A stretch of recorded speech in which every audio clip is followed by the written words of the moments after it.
Elles sont nombreuses, ces femmes, à porter le combat de plusieurs personnes. Parmi elles, il y a une qui a choisi de porter la voix des enfants autistes à travers sa fondation. Mesdames et messieurs, très heureuse de vous retrouver à nouveau dans le cadre de ce programme Moi-ci. Je vous laisse découvrir notre invité juste après ceci.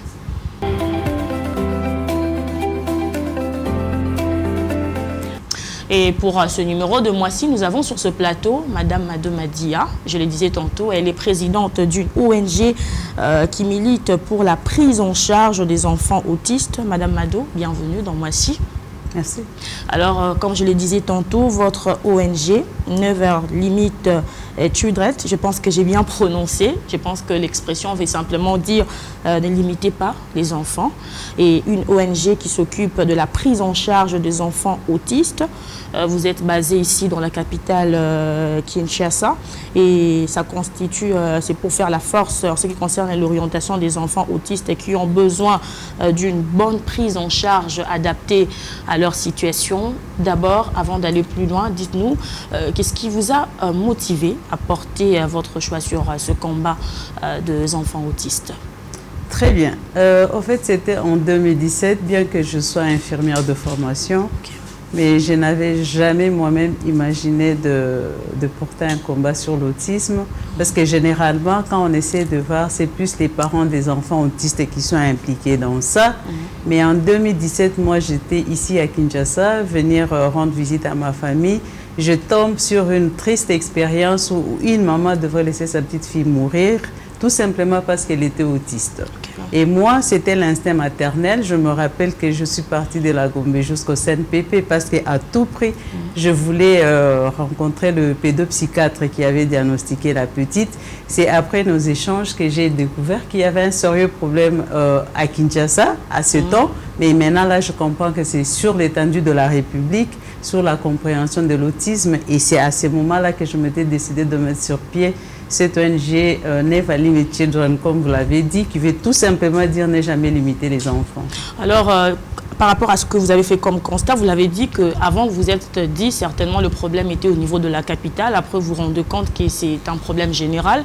On parle aujourd'hui, selon les statistiques, on dit que la RDC est parmi les pays qui ont des problèmes en ce qui concerne les diagnostics de l'autisme. Quel tableau vous dressez de cette maladie en République démocratique du Congo? En fait, je dois vous informer, ce n'est pas d'abord une maladie. L'autisme, c'est une condition. On est autiste, on ne devient pas autiste. Et l'autisme ne se soigne pas, elle ne se guérit pas non plus. Il n'y a pas un traitement curatif. Donc le problème en RDC ne se pose seulement pas au niveau du diagnostic, mais il y a le diagnostic, il y a la thérapeutique, il y a la prise en charge. Et au niveau de votre ONG, vous avez décidé de porter ce combat. Comment vous procédez? Comment vous faites pour justement d'abord détecter ces enfants, aussi apporter votre soutien? En fait, avec NLC, nous, on ne pose pas le diagnostic. Nous, c'est la période post-diagnostic. L'année passée, j'ai appelé ça, c'était une année de sensibilisation, une année de faire le constat au fait de reconnaître les enfants autistes, et cette année c'est une année de prise en charge. Bien que NLC existe depuis 2017, mais c'est comme je le disais tantôt, j'étais à cheval entre l'Europe et ici, mais c'est depuis l'année passée que je me suis décidée de me baser sur Congo. Alors, on travaille en partenariat avec le corps médical parce que nous, on n'est pas habilité à poser les diagnostics. C'est comme je le dis tantôt, il y a un sérieux problème de pose de diagnostic au Congo. Avec l'autisme, d'abord, le diagnostic et la prise en charge, elle est pluridisciplinaire.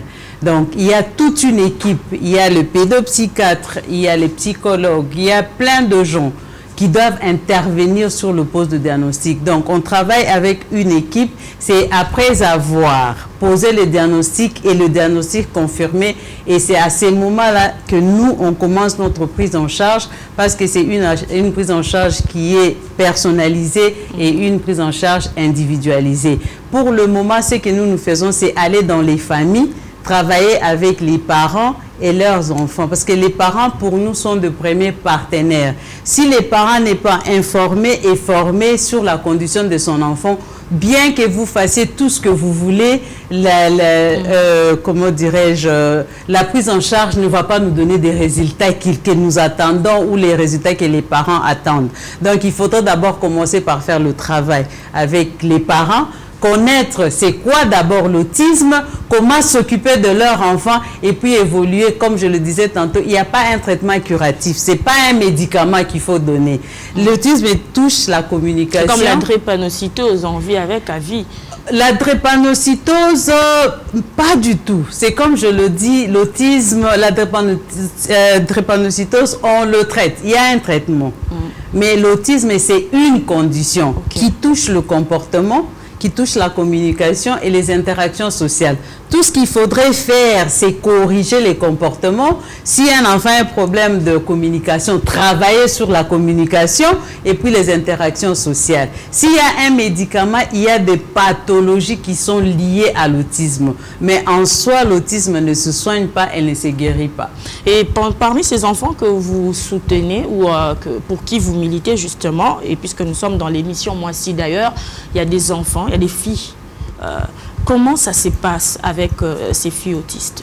Voilà, ça c'est une très belle question parce que l'autisme chez une fille, elle est compliquée par rapport à un garçon. Sur 5 enfants autistes, vous trouverez qu'il y a 4 garçons contre une fille. Et c'est surtout entre l'âge de quitter enfant et l'adolescence. Et comme vous le savez, avec nos changements de femmes, il y a toujours une complication, je peux dire, sur la prise en charge de comment s'occuper de cet enfant pour que l'enfant d'abord comprenne qu'il y a un changement dans mon corps, avec mon corps, il faudrait ceci, il faudrait... C'est vraiment un sérieux problème que nous rencontrons et surtout si les parents n'est pas très informés, c'est tout un problème. C'est vraiment un challenge, si je peux dire en quelques mots.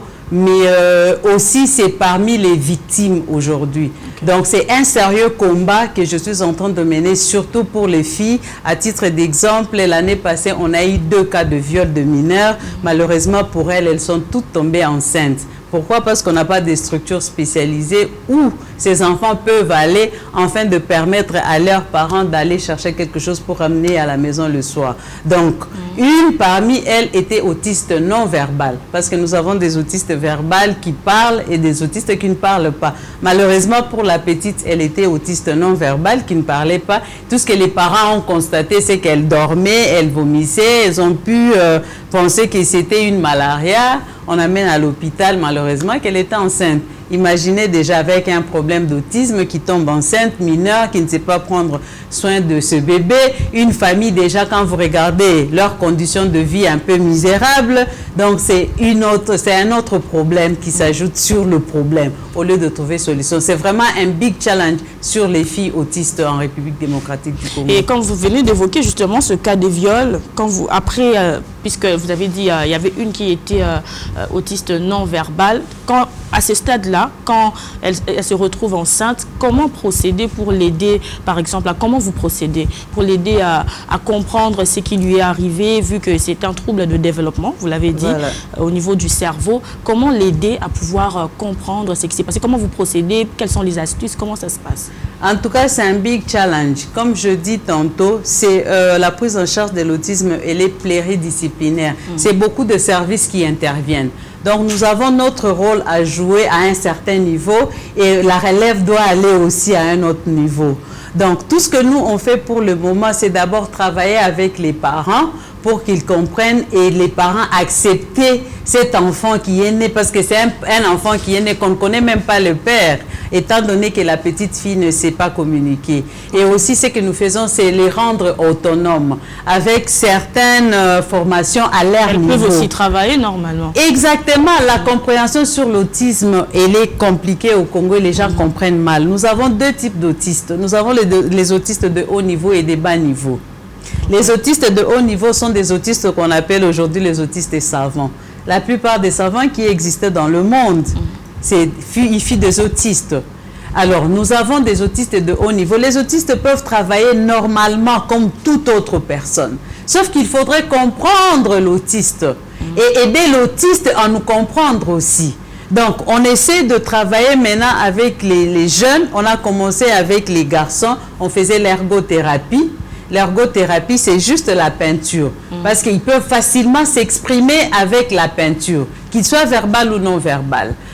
C'est depuis 3 ans qu'on travaille avec eux et leurs tableaux, on les rend, on essaie de les vendre afin de ramener un petit rien pour que le travail au niveau de l'atelier continue. Et puis les filles, on fait des trucs comme des bracelets avec des perles et des colliers, qu'on essaie de les autonomiser et on est en train de planifier encore d'autres activités. Elles peuvent apprendre comme toute autre personne, mais seulement à leur niveau et à leur allure, à leur compétence. Alors, merci beaucoup, Madame Mado. On va poursuivre cette émission. Je pense que la thématique devient de plus en plus intéressante. Vous avez dit que les femmes autistes, les enfants, les filles, moi je préfère qu'on s'intéresse aux filles parce que nous sommes dans l'émission moi aussi, elles peuvent travailler, comme vous l'avez dit, avec des petites formations et consorts. Est-ce que ces femmes-là, autistes, peuvent aussi épouser des hommes normaux? Permettez l'expression. Bien sûr. Est-ce que c'est possible? Elles peuvent. Et elles peuvent avoir des enfants qui ne sont pas aussi autistes. Ce n'est pas, l'autisme n'est pas héréditaire. Okay. Bien qu'il y ait l'aspect génétique. Mais ce n'est pas héréditaire pour dire quand on est autiste, d'office, on aura un enfant autiste. Donc l'autiste, il y a la présence de gènes. Un parent qui est porteur d'un gène, voilà, vous avez un enfant autiste. Mais les hommes autistes peuvent se marier, les femmes autistes aussi peuvent se marier et avoir des enfants. C'est comme je le disais tantôt, c'est question de comprendre la personne autiste et aider la personne autiste aussi à nous comprendre parce qu'ils ont leur manière de voir le monde. Et cette femme qui a accouché d'un enfant qui est dans cette situation, comment au niveau de l'ONG vous la sensibilisez, par exemple, à prendre soin de son enfant autiste à la maison? Bon, nous, notre problème, c'est plus centré sur la personne autiste. Okay. Ce n'est pas sûr, bien que l'enfant soit né, mais c'est d'abord aider cette personne autiste. Et comme on a eu ces 2 cas de viol, c'est plus sensibiliser les parents, parce que c'est des enfants mineurs. C'est comme si c'est un enfant qui met au monde un autre enfant. Donc, nous, plus on se concentre sur la personne autiste et la fille autiste, et on demande aux parents, on essaie d'accompagner les parents afin de s'occuper de cet enfant qui est né.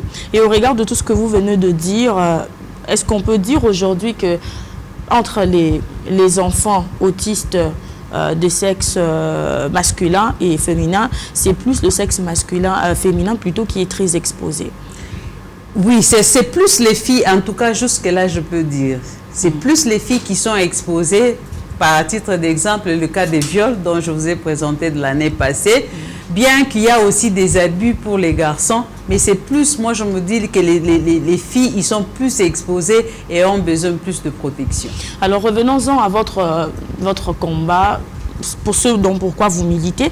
Est-ce que vous avez eu quand même l'occasion de pouvoir rencontrer les autorités? Comment ça avance les discussions avec les autorités pour essayer de changer la situation? Parce que c'est une situation que vous déplorez.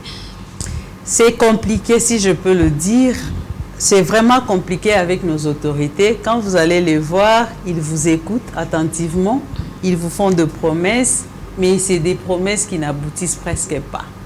Donc, jusque-là, je peux dire qu'on est en train de tout faire avec nos moyens propres. On le fait avec nos moyens propres, malheureusement. Pourtant, aujourd'hui, le problème de l'autisme, c'est un problème de santé publique. Si on vous dit qu'un enfant sur 100 naît chaque jour autiste, c'est 1% de la population des enfants. Bien qu'on parle maintenant c'est l'émission, moi, si on parle de la femme, mais généralement, avec nos autorités, c'est vraiment difficile. Et la question majeure, tout le monde veut savoir qu'est-ce qu'ils gagnent après. Pourtant, c'est une situation qui est réelle, qui frappe tout le monde. Quand vous allez à l'extérieur aussi, la question majeure qu'on vous pose, qu'est-ce que votre gouvernement fait pour vous? Donc, on est buté à cette situation. Est-ce qu'il y a quand même d'autres femmes qui vous accompagnent dans le cadre de ce combat? Malheureusement pas. Si je dois être honnête avec moi, parce que peut-être que vous ne les avez pas approchées ou vous avez tenté, ça n'a pas marché. Non, mais j'ai tenté, j'ai fait appel.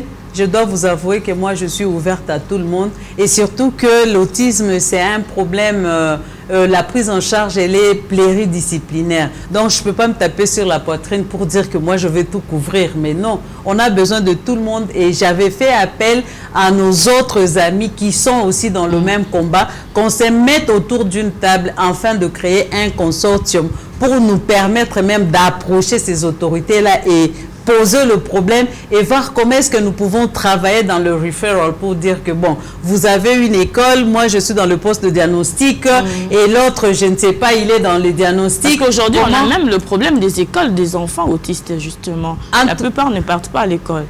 Moi, j'ai en fait, c'est un cri d'alarme. On nous parle aujourd'hui de la gratuité de l'enseignement. La question majeure que je pose à ces autorités, qui bénéficient de cette gratuité de l'enseignement? Est-ce des enfants normaux ou des enfants aussi à besoins spécifiques? Ils ont besoin de cette éducation qui disent que l'éducation de si c'est quel âge, à quel âge, elle est gratuite, elle est obligatoire pour tout le monde. Mais quand on regarde, on n'a pas de structures spécialisées. Et cela ne nous empêche pas ou n'empêche pas les enfants autistes d'aller dans une structure normale. Parce qu'aujourd'hui, on parle ils peuvent étudier avec les autres enfants? Oui, ils peuvent, parce qu'on parle aujourd'hui des écoles inclusives. Pour votre information, d'ailleurs, moi, je suis en train d'organiser une conférence où on parlera de l'inclusion sociale de personnes autistes. Donc, vous serez la bienvenue parce qu'on parlera de comment inclure les enfants autistes dans une structure spécialisée. C'est question de former nos enseignants qui existent déjà, avoir une connaissance générale de comment s'occuper d'un enfant autiste, donner aussi un quota à ces enfants-là afin de fréquenter des structures normales et permettre aux enfants normaux de comprendre qu'il y a des enfants différents que nous. C'est peut-être un problème d'information, comme vous venez de le dire. Peut-être il faut inclure des programmes au niveau du ministère de l'EPST, par exemple, des programmes qui seront adaptés à ces enfants pour qu'ils se retrouvent aussi avec les autres. En tout cas, ce que vous dites est réel. Malheureusement, pour moi, j'ai frappé plusieurs fois cette porte-là du ministère de l'EPST qu'on ne m'a jamais ouvert.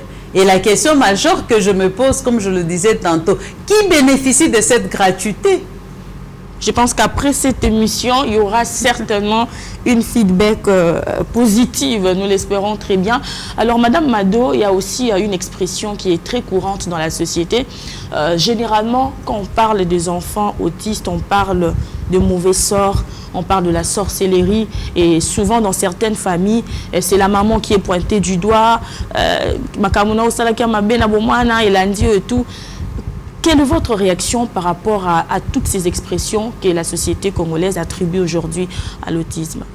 En tout cas, moi, je ne le condamne pas, surtout pas les parents. C'est la mauvaise compréhension, comme vous l'aviez dit tantôt. Ça commence d'abord par le médecin. Parce que quand la maman constate ou un parent constate qu'il y a un problème avec son enfant, il approche le médecin. Le médecin qui commence par définir l'autisme comme étant une maladie. Pas quand on parle d'une maladie, on s'entend, tout le monde s'attend à un traitement quelconque. Exactement. On suit un traitement, on trouve que ça ne marche pas avec nos cultures africaines, on se jette dans les églises. Les églises étant ignorantes, elles essaient de s'approprier d'une matière qui ne la concerne pas. Et c'est des prophéties. Donc, avec la maman qui m'a, à cause de sa fille, j'ai eu cette inspiration de créer NLC. C'était aussi la même chose. Un charlatan de prophète que j'ai toujours appelé, qui avait dit à la maman que sa petite fille était possédée de mauvais esprits et qu'elle devait se faire délivrer. Pour 2 semaines, on l'a renfermée dans une pièce, étant autiste non verbal. 2 semaines sans manger, sans nourrir, elle a succombé. Donc, c'est un problème aujourd'hui dans notre société, d'abord d'ignorance. Moi, j'appelle ça ignorance. Et le ministère de l'Éducation, le ministère des Droits humains ou quoi, moi, je me dis qu'ils doivent mettre une loi d'abord sur la protection et un protocole qui doit être suivi. Et c'est à ces moments-là, je me dis, pardon, que les choses vont quand même changer. Alors nous tendons petit à petit vers la fin de cette émission, mais je voudrais vraiment poser cette question parce que vos arguments sont très solides en ce qui concerne. Vous avez rassuré que les enfants autistes, qu'ils soient filles ou garçons, peuvent travailler dans la société. Il suffit de les d'adapter ce qu'il faut qu'ils fassent par rapport à leur compréhension. Aujourd'hui, quand vous regardez par exemple la société congolaise, dans les institutions, ainsi de suite, quelle lecture vous faites de la femme autiste de manière générale? Mais est-ce qu'elle occupe une place de choix? Est-ce qu'elle est considérée? Pas du tout, pas du tout, pas du tout. Je ne pense même pas qu'il y ait une femme autiste dans une entreprise. Je ne pense pas. Mais elles sont là, elles sont cachées, elles sont là. Nous devons reconnaître les compétences des personnes autistes, en particulier la femme autiste. Elles peuvent apprendre comme tout le monde. Elles peuvent apporter d'ailleurs le meilleur. On en a plein. Mais c'est question de reconnaître, question de les encourager, question de les accepter avec leurs différences. Malheureusement. À titre d'exemple, bien qu'on parle d'une femme, moi j'ai un autiste qui est médecin de formation, qu'on n'arrive pas à l'engager. Pourquoi? Parce qu'ils ne savent pas s'occuper de lui, on ne savent pas le gérer. C'est des gens avec un cerveau qui n'est pas comme notre cerveau. Question de les gérer, comment gérer surtout leur temps, parce qu'ils n'aiment pas le temps mort. Et c'est le travail. C'est question de reconnaître leurs compétences et pour moi, ils vont amener les meilleurs que peut-être nous, malgré leurs différences, malgré leur handicap. Alors, Madame Mado, ça sera l'une des dernières questions par rapport à ces sujets avant de prendre la toute dernière question par rapport à cette émission. Et dans les cas de votre expérience, vous avez certainement eu à rencontrer beaucoup d'autistes, ainsi de suite. Souvent, qu'est-ce que vous constatez quand une femme comme vous rencontre un autiste ou bien une autiste? C'est quoi la réaction? Souvent, c'est une réaction positive ou c'est une réaction négative? Non, mais c'est toujours une réaction négative. C'est toujours des moqueries. On ne les accepte pas. Les femmes autistes ne sont pas acceptées dans notre société, en commençant par leur propre famille. Et généralement, quand la famille ne vous accepte pas, qu'est-ce que vous attendez de quand vous allez hors de votre famille? Malheureusement. Derrière ce combat, il n'y a pas d'ambition politique? En tout cas, les ambitions politiques, non. Les ambitions politiques, non du tout. On peut s'attendre à une candidature dans le prochain jour? L'année prochaine, on peut bien le faire. C'est pour mener ces combats, parce qu'il faudrait combattre de l'intérieur et l'extérieur. Je vous ai dit tantôt, je suis allée partout où je suis passée, les portes sont fermées. Pourtant, c'est un problème réel. Peut-être les portes sont fermées. Des fois, il vous arrive de penser que les portes sont fermées parce que vous êtes femme? Bon, je ne sais pas trop, mais moi, je vois plus l'aspect intérêt. Partout, ils veulent voir leur intérêt, ou vous devez avoir quelqu'un derrière vous pour vous appuyer, quand vous n'avez pas quelqu'un. Malheureusement. Alors, nous sommes arrivés à la fin de cette émission. Le temps nous fait défaut. Nous sommes au mois de mars. C'est un mois dédié à la femme. J'aimerais vraiment que Madame Mado puisse regarder sa caméra et s'adresser à toutes les femmes de manière générale. S'adresser aussi aux femmes qui ont souvent un jugement négatif en ce qui concerne les femmes autistes ou encore les enfants autistes.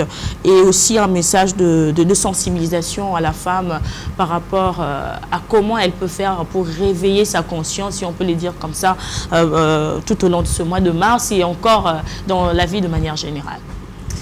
Très bien.